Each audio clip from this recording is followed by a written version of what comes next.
Fala galera, aqui é a professora Laís Faria, professora de Direito Administrativo do Vale Concursos, e hoje nós vamos dar continuidade àquele projeto de resoluções de questões que a professora falou com vocês lá na nossa primeira aula.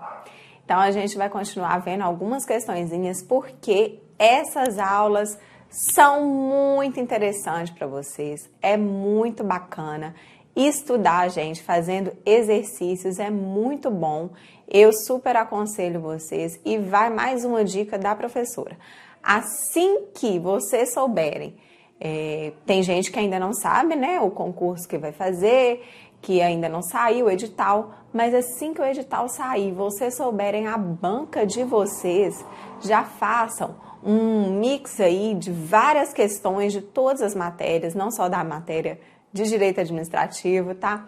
Façam esse pacotão aí de todas as matérias e façam muitas questões da banca de vocês, tá? Cada banca, às vezes, gosta de cobrar algum assunto peculiar. Aquele assunto vai cair um pouco mais do que aquele outro, diferente de algumas bancas. Cada uma tem uma peculiaridade.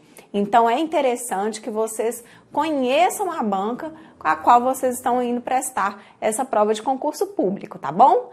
Mas, no geral, a gente está vendo tudo aqui, selecionei questões variadas de todas as bancas, de todos os concursos, sejam concursos da área policial ou não, que eu acredito que tenham a ver com a matéria de vocês, que tem chance de cair na prova. Então, a gente vai gabaritar tudo que cair aí. Beleza? Então vamos começar nossos estudos? Vamos lá. Olha só, questão 1. Júlio exerce cargo público efetivo de motorista em uma autarquia federal. E, durante o exercício funcional, Júlio envolveu-se em um acidente que causou danos patrimoniais a terceiros. Nesse caso, no tocante ao regime de responsabilidade civil, o referido servidor. Então, aqui nós estamos falando da responsabilidade civil do Estado, né, pessoal? Olha só. Esse servidor, então, ele vai responder de forma objetiva e solidária com a autarquia? Não. Esse servidor não responde de maneira objetiva, muito menos solidária, tá bom? Errado, errado.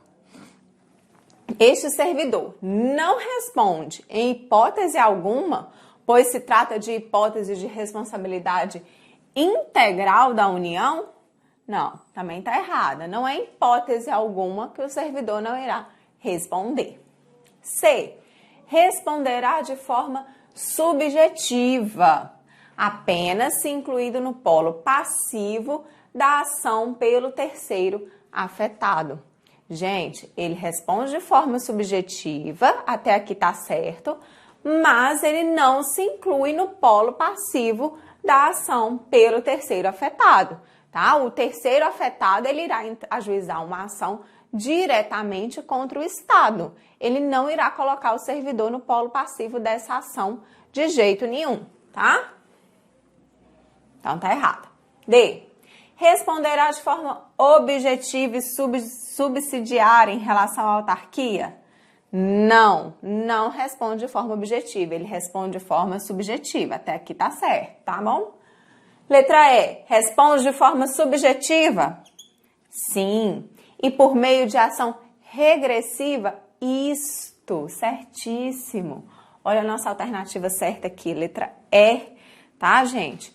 O agente público, então, quando causar um dano a terceiro, ele irá responder de forma subjetiva e por meio de uma ação regressiva. O que isso quer dizer? É a ação de regresso. Lembram-se das nossas aulas, quem acompanhou aí? A ação de regresso é aquela ajuizada pelo Estado, depois que o Estado foi condenado a arcar, né, aquela primeira ação lá, que a vítima ajuiza o Estado. Então, depois daquilo, o Estado pode ajuizar uma ação contra o agente público para ressarcir esses danos que foram arcados aí pelo Estado, tá? Então, essa ação é chamada de ação de regresso. Então, nosso gabarito é a letra E. Vamos para a nossa próxima questão, também sobre a responsabilidade civil, olha aí. Deixa eu só apagar aqui rapidinho para a gente continuar, tá? Então, vamos lá. Olha só, sobre a responsabilidade civil da administração pública, assinale a alternativa correta. O que o examinador está querendo, então? Alternativa certa. É possível que a administração pública seja responsabilizada por atos omissivos que gerarem danos aos particulares. Existe essa possibilidade, gente, no direito administrativo? Existe, e é essa a nossa alternativa, que está certinha. Então, o Estado ele pode ser responsabilizado, sim, pelos atos omissivos, não só pelos comissivos, tá vendo? Então, está certíssima. Vamos continuar e ver o que está errado nas outras? Letra B. A pretensão indenizatória decorrente de responsabilidade civil do Estado prescreve em 3 anos, conforme previsto na legislação. Errada, pessoal. Na verdade, ela prescreve em 5 anos, tá bom? Desculpa. Letra C. Se o dano ao particular ocorrer dentro de instituições militares, a responsabilidade civil da administração pública será sempre de natureza subjetiva. Gente, não existe essa regra em lugar algum, tá? Foi inventada aqui para a prova de vocês e vocês não vão cair. Não existe essa regra de jeito nenhum. Não é porque estamos falando de instituição militar que mudou alguma coisa. Na hipótese de o dano ter sido causado por militar, a Constituição Federal veda que a administração pública se utilize do direito de regresso. Olha só, também não tem nada a ver. Vai acontecer o ajuizamento da ação contra o Estado e, posteriormente, será ajuizada uma ação de regresso contra o militar. Perfeitamente assim como ocorre, como a gente viu lá na outra questão, tá? Então, nosso gabarito aqui é a letra A. Questãozinha de número 3, vamos ver. João, técnico judiciário do Tribunal de Justiça do Ceará, no exercício de suas funções, praticou por negligência um ato ilícito que causou dano a Maria. Maria, que é parte em determinado processo judicial. Maria buscou atendimento onde? Na Defensoria Pública e ajuizou uma ação indenizatória em cujo curso restou comprovada, olha só, então durante essa ação ficou comprovada a culpa concorrente entre a particular e o agente público. Então, nesse caso narrado, o pleito de Maria deve ser julgado como, gente? Tem alguma diferença quando eu estou falando de culpa concorrente? Então, olha só. Letra A. O caso vai ser julgado improcedente porque a autora da ação concorreu para o resultado danoso. Fato que irá excluir a responsabilidade civil estatal? Não, não é essa a solução, não é isso que vai acontecer. A culpa concorrente, ela não exclui a responsabilidade, tá bom? Ela vai ser julgada improcedente porque o agente público, João, não agiu de forma dolosa ou com má fé. Fato que exclui a responsabilidade civil estatal. Também não, pessoal. Esse fato não exclui essa responsabilidade civil estatal, até porque, para o terceiro ajuizar uma ação em face do Estado, pleiteando a indenização, ele não precisa comprovar dolo ou culpa do agente público, tá? Então, isso não exclui responsabilidade civil estatal de forma alguma. C. Vai ser julgado procedente, incidindo a responsabilidade civil objetiva do Estado, havendo uma redução do valor indenizatório a ser pago pelo Estado do Ceará em razão da culpa concorrente. Tá certo, gente? É isso que vai acontecer. Quando a gente fala em culpa concorrente, há uma redução do valor indenizatório que o Estado vai ter que arcar. É uma atenuante. A culpa concorrente, então, é um atenuante dessa responsabilização.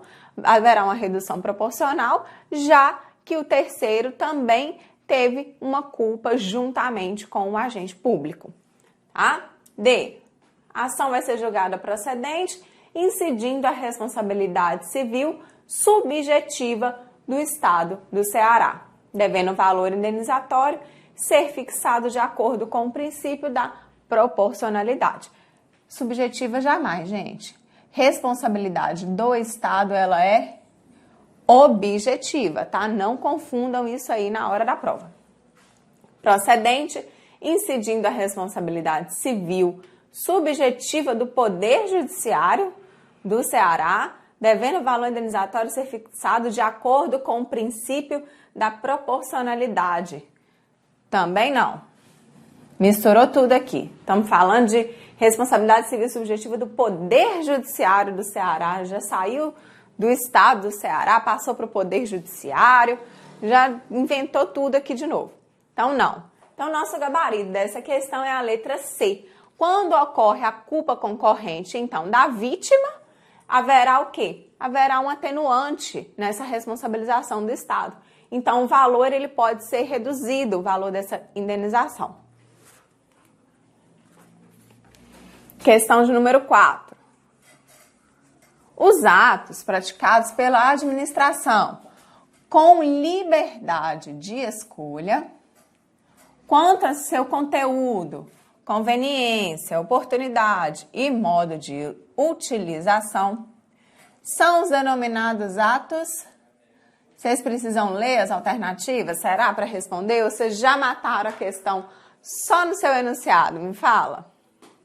Olha só, gente, são os atos arbitrários, unilaterais, vinculados ou os atos discricionários. São os atos discricionários, certo? Lembram?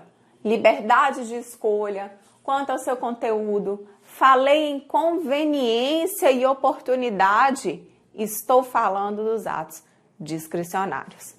Os vinculados são aqueles que o agente não possui margem de liberdade, não possui nenhum poder de escolha.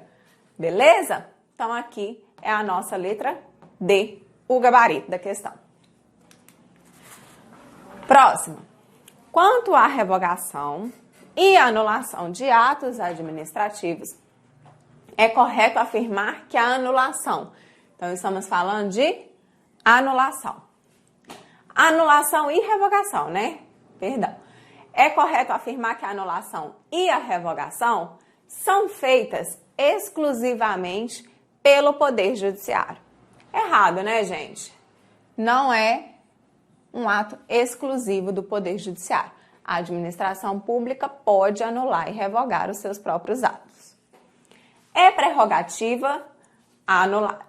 Quando é questão assim, pessoal, vocês não vão lendo aqui. Só uma dica, tá? Não comecem a ler através das alternativas e esqueçam do que está perguntando em cima. Porque aqui eu não estou falando só da revogação. Eu tenho que voltar aqui em cima e lembrar que a questão também está pedindo algo sobre anulação. Então, sempre que eu for ler aqui, eu vou ter que voltar aqui, nesse pedacinho. Olha só, a anulação é prerrogativa da administração e a revogação é exclusiva do Poder Judiciário. Não, errada.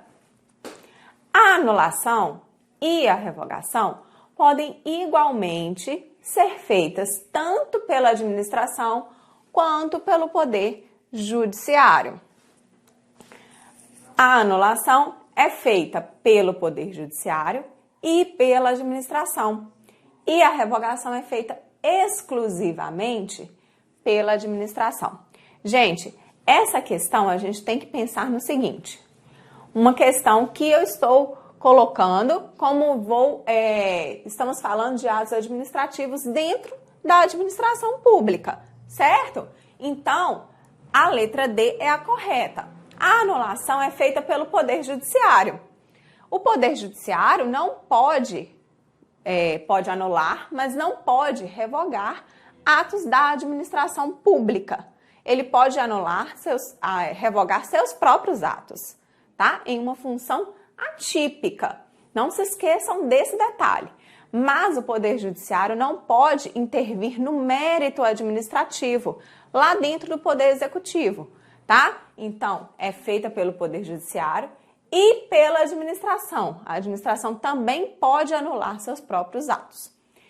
E a revogação dentro da administração pública é feita exclusivamente pela própria administração. Somente a administração pode analisar os seus motivos lá de mérito, tá? De conveniência ou oportunidade. Vamos ver. Próxima questão aí.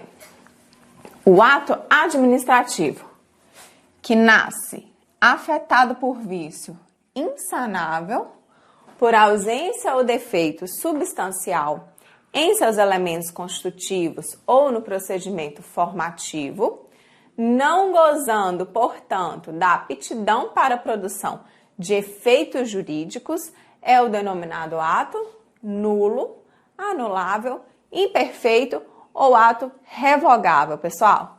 Nesse caso aqui, desse enunciado, será o ato nulo. Por quê, professora? Olha só, tá falando que o ato nasceu com esse vício. É um vício insanável, tá? Se o vício fosse um vício sanável, ele poderia ser um ato anulável, ou a administração pública poderia convalidar, anular ou convalidar, certo? Então, quando o ato administrativo nasce afetado por um vício insanável, quero dizer que esse vício não pode ser convalidado. Esse ato, então, desde o momento em que ele nasceu, é um ato nulo, certo?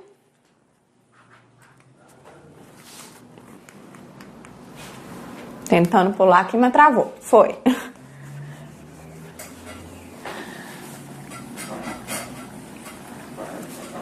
Assinale a alternativa que não representa uma espécie de ato de administrativo. Veio errado alguma coisinha aí. Uma espécie de ato administrativo. A. Atos negociais. B. Atos pluriestatais. C. Atos ordinatórios. E D. Atos normativos.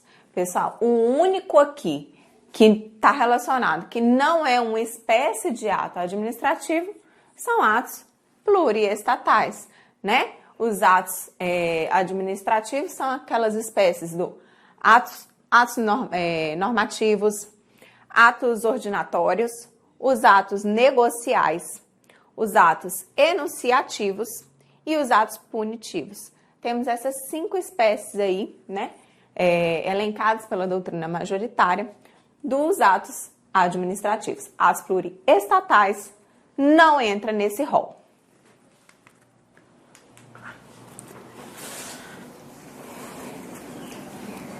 Número 8. A respeito dos princípios da administração pública, assinale a alternativa correta. Letra A. Segundo o princípio da legalidade, expressamente previsto na Constituição, a administração pública pode fazer tudo o que a lei não proíbe. Pessoal, principalmente vocês que estão estudando aí, né, para concurso com foco nessa carreira policial, fiquem muito atentos nisso, porque lá no direito penal disse que o particular ele pode fazer tudo que a lei não proíbe, certo? Aqui não, a administração pública só pode fazer o que a lei permite. Isso aqui não vale para a administração pública, ela não pode fazer tudo que a lei não proíbe, tá? Ela só pode fazer o que está na lei, o que a lei permite. Se não há previsão legal, então ela não pode fazer. B. De acordo com o princípio da autotutela, a administração pública pode anular seus próprios atos quando eivados de vício que o tornem ilegais. Certinho, pessoal, isso aqui é a súmula 473, tá? Algumas pessoas confundem quando fala assim, que a administração pública pode anular seus próprios atos quando eivados de vício.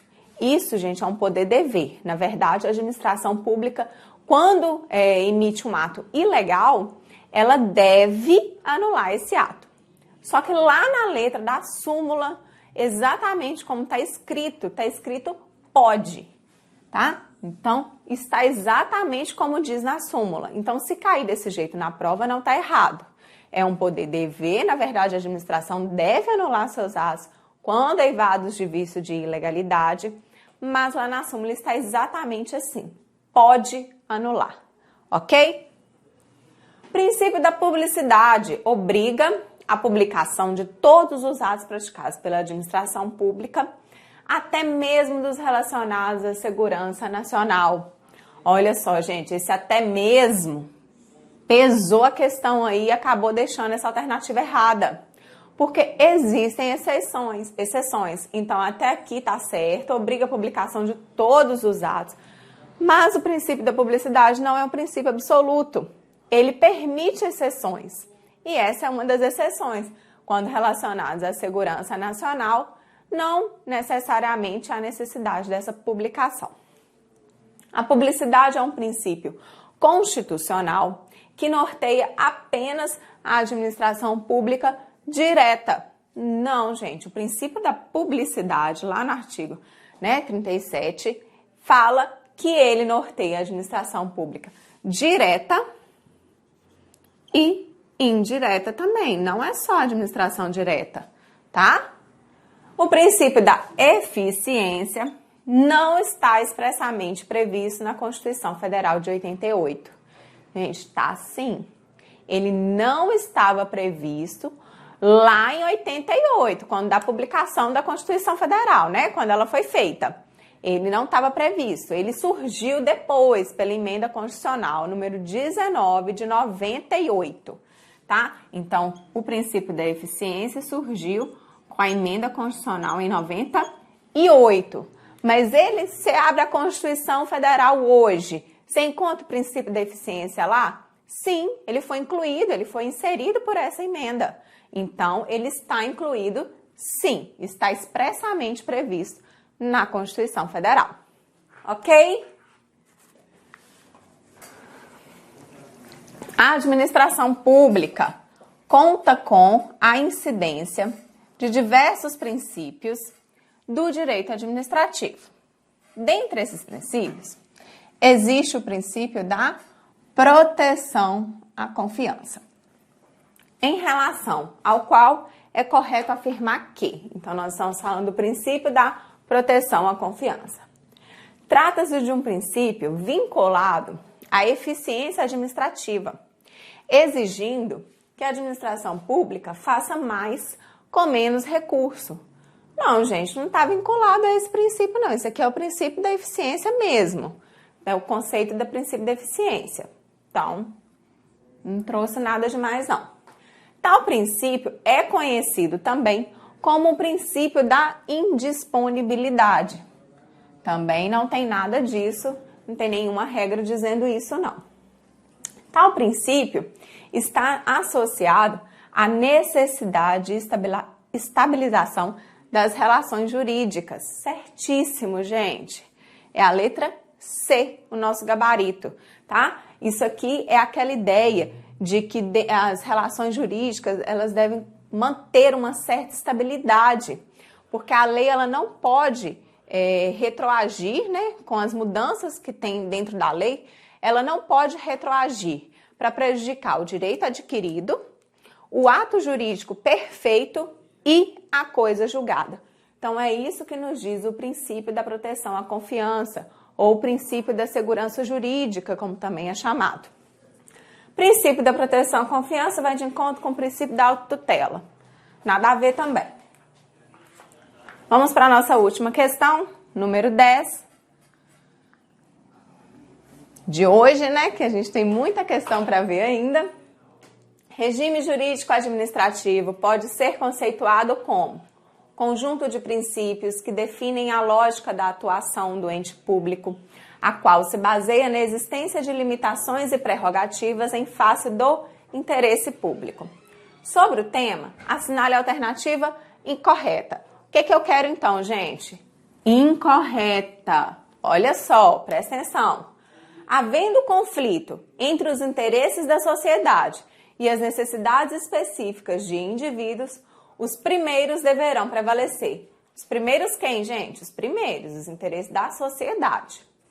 Em virtude da posição privilegiada, assegurada à administração pública quando se relaciona com particulares, fundamentada no princípio da supremacia do interesse público sobre o privado. Tá certinho, fundamentada nesse princípio, supremacia do interesse público sobre o privado. Estou colocando os interesses da sociedade acima das necessidades específicas de indivíduos. Então, letra A tá correta. B. A publicidade dos atos, programas, obras, serviços e campanhas dos órgãos públicos deverá ter caráter educativo, informativo ou de orientação social, dela não podendo constar nomes, símbolos ou imagens que caracterizem a promoção pessoal de autoridades ou servidores públicos. Essa norma configura corolário do princípio da impessoalidade, expressamente previsto no artigo 37 da Constituição Federal. Esse princípio tá lá? Tá lá. E ele diz exatamente isso, gente. Olha só, o princípio também da não promoção pessoal é o que diz o princípio da impessoalidade. Correta. Letra B, correta. Que era incorreta, né? Letra C.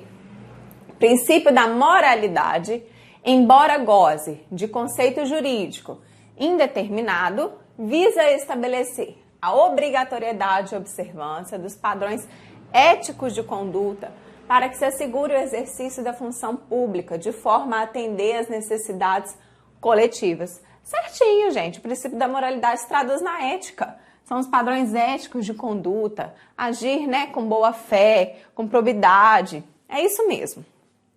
A administração pública detém o poder de controlar os seus atos de ofício, mediante a anulação de atos praticados em suas atividades essenciais, quando ilegais. Então, pode anular os atos ilegais. Ou revogação de atos importunos ou inconvenientes, sem que seja necessária a interferência do Poder Judiciário. Até aqui, tudo certo. Com fundamento no princípio da intranscendência. Aí aqui desandou. Esse não é o fundamento de todo esse conceito que trouxe aqui o examinador. Esse fundamento trata-se do princípio da autotutela. Então, vocês têm que saber, gente, o conceito dos princípios. Para numa questãozinha de prova assim, que pode até parecer uma questão boba, mas vocês vão confundir. Então, tenham em mente o conceito dos princípios que, né, norteiam aí o direito administrativo para não caírem em uma questão fácil, né, uma questão muito bem elaborada, razoavelmente fácil, muito boa para vocês responderem, que vocês não podem errar, porque toda questão na hora da prova de um concurso público faz a diferença, né? Então, é isso. Finalizamos nosso gabarito aqui da última questão. Foi a letra D. Eu espero vocês na nossa próxima aula.